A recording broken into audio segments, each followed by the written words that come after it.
اپنی زندگیوں میں اگر ہم اتباع سنت کی عادت بنانا چاہتے ہیں تو ہمیں رسول اکرم صلی اللہ علیہ وسلم کی سیرت کو پڑھنا ہوگا۔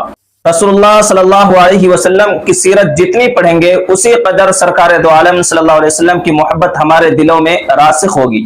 دنیا میں سب سے زیادہ جس ٹاپک پر لکھا گیا ہے وہ نبی پاک علیہ الصلوۃ والسلام کی سیرت طیبہ ہے۔ مختصر بھی لکھا گیا، مفصل بھی موجود ہے اور درمیانی بھی، لیکن افسوس اس بات کا ہے کہ اب موبائل فون نے کتاب پڑھنے کا شوق ہی ختم کر دیا۔ جب ہم سیرت پڑھیں گے تو رسول اللہ کی محبت دل میں آئے گی، اور جب محبت دل میں آ جائے تو اتباع سنت ہمارے لیے آسان ہو جائے گا۔ امام شافعی رحمۃ اللہ علیہ نے کیا خوب فرمایا ہے، اگر تیری محبت سچی ہوتی تو اپنے محبوب کی اطاعت کرتا، اس لیے کہ محبت کرنے والا تو اپنے محبوب کی اطاعت کیا کرتا ہے۔ تو پہلے سیرت، پھر محبت،